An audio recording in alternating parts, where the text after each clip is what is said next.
I found out my husband was cheating, and I didn't confront him. I spent the next 18 months pretending to be the perfect wife, while quietly dismantling everything he loved. My name is Sarah.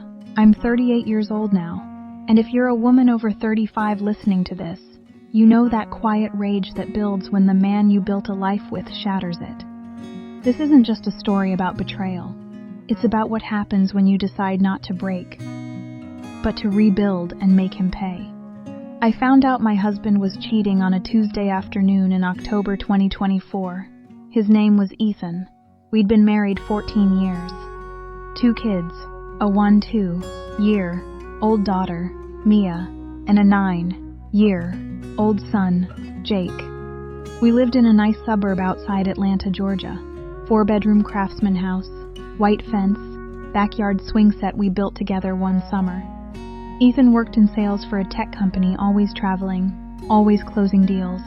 I was a part-time graphic designer from home, so I could be there for the kids' soccer practices and school pickups. That Tuesday, Ethan's phone buzzed on the kitchen counter while he was in the shower. I wasn't snooping, I swear. I was just wiping down the granite after making PB&J sandwiches for the kids' after-school snack. The text popped up from work. Jess, can't wait for our meeting in Nashville next week. Bring that red lingerie I like. My stomach dropped like I'd been punched. I stared at the screen until it went dark. Then I opened his messages. There were hundreds. Photos, hotel receipts, voice notes of her moaning his name. They'd been together for almost 2 years. But that wasn't the worst part. While I was raising our 2 kids, driving them to soccer, helping with homework, packing lunches, tucking them in alone because Daddy's working late again, he was building another life. While I planned family vacations, celebrated anniversaries, believed every "I love you" he whispered in the dark, he was texting her good morning and good night. 14 years. 14 years of me thinking we were partners. 14 years of me feeling safe. All a lie. That's when I realized. I didn't scream. I didn't cry right then. I just shut down. I put the phone back exactly where it was. When Ethan came out in his towel, humming some country song, I smiled like nothing happened. Hey babe, dinner's almost ready. That night, while he slept next to me, soundly next to me, the same bed where we'd conceived our children, I lay awake with rage burning so hot it hurt to breathe. How could he look our daughter in the eye and lie? How could he kiss our son goodnight knowing he was spending weekends in another city with her? I felt sick, stupid, used. Like the last 14 years had been one long con, and I was the fool who never saw it coming. But I didn't react. I planned. Not divorce right away, not confrontation, revenge. The kind that hurts where it matters most. His ego, his wallet, his perfect little life he thought he could keep while having his cake and eating it too. I spent the next 18 months playing the perfect wife. I cooked his favorite brisket on Sundays. I laughed at his jokes. I let him think everything was fine. Meanwhile, I gathered evidence like a detective.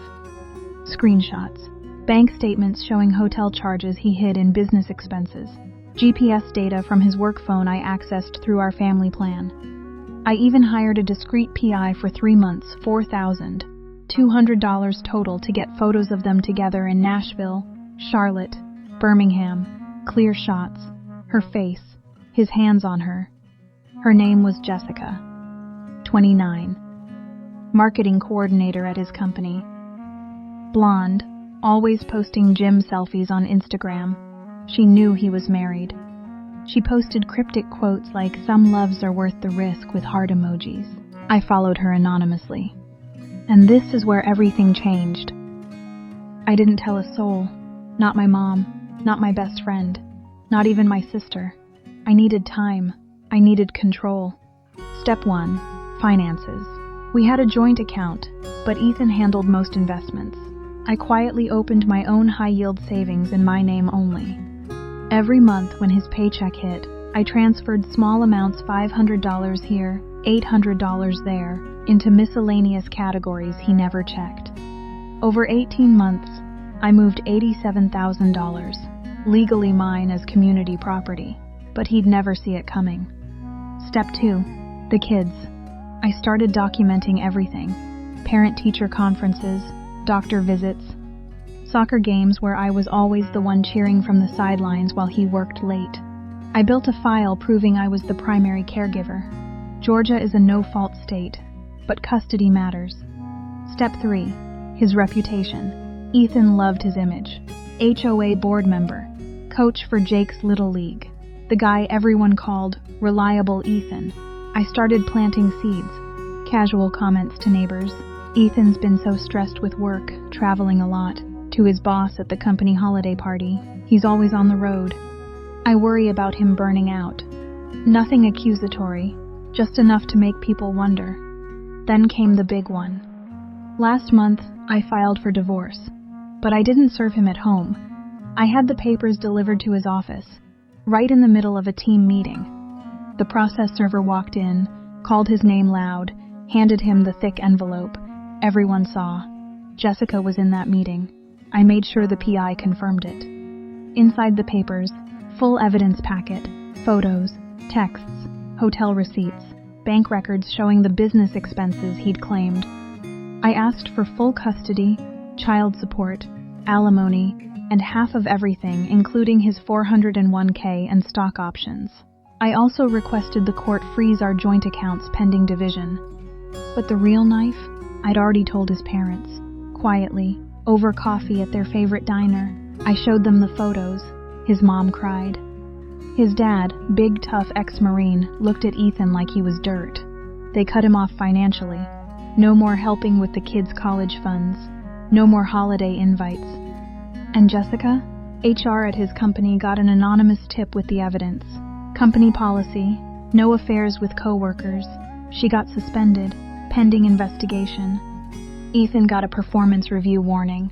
His promotion? Gone. When he came home that night, suitcase in hand from being asked to take some time off, the house was half empty. I'd moved my things and the kids to a rental townhouse 20 minutes away. The locks were changed. His key didn't work. He banged on the door. "Sarah, open up. This is crazy." I opened the Ring camera app on my phone and spoke through the speaker. "Ethan, you wanted freedom. You got it. Don't come back here. The kids don't want to see you right now. And neither do I." I watched him slump on the porch steps, head in his hands. For the first time in years, I felt peace. The divorce is ongoing. He's fighting, but the evidence is ironclad. He's lost his job. Prospects in Atlanta, word travels fast in his industry. Jessica ghosted him. His friends side-eyed him at the country club. His parents barely speak to him. Me? I'm okay. The kids are adjusting, therapy helps. I'm designing full-time now, and that hidden savings? It's my fresh start fund. I bought myself a little red convertible I always wanted. Mia and Jake love riding with the top down, wind in their hair. Sisters, if you're listening and you've been betrayed, hear me. You don't have to explode in rage the moment you find out. Sometimes the best revenge is ice cold, planned, patient, precise. It's not about destroying him completely. It's about taking back every piece of your life he tried to steal. You deserve better. You deserve peace. And sometimes, peace looks a lot like watching him lose everything he thought he could keep. Thank you for listening to my story. If you've ever planned or executed your own quiet revenge, drop ice cold in the comments. Or just, I survived, if that's where you are right now. We see each other. We lift each other up. And remember, the best revenge isn't always loud. Sometimes, it's just walking away stronger, while he's left wondering how he lost it all.